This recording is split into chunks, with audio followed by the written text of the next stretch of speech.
আওয়ামী লীগের ছাত্র সংগঠন ছাত্রলীগ ইতিমধ্যে সন্ত্রাসী কার্যকলাপের কারণে আদালত কর্তৃক নিষিদ্ধ হয়েছে। একটি সংগঠন যার সন্ত্রাসী কর্মকাণ্ডের জন্য ইতিমধ্যে নিষিদ্ধ ঘোষণা করা হয়েছে, সেই সংগঠনের মূল দলকে বৃহত্তম রাজনৈতিক দল হিসেবে উপস্থাপন করা চরম মিথ্যাচার এবং শিক্ষার্থীদের বিভ্রান্ত করার একটি ষড়যন্ত্র।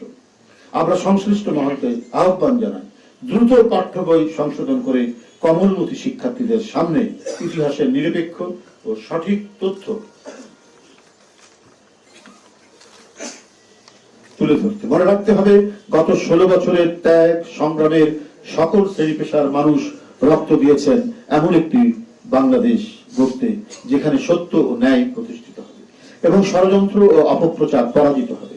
তাই অন্তর্বর্তী সরকারের প্রতি আহ্বান, এই আকাঙ্ক্ষাকে ধারণ করে প্রতিটি উদ্যোগকে সফল করে তোলার জন্য কার্যকর পদক্ষেপ গ্রহণ করতে হবে।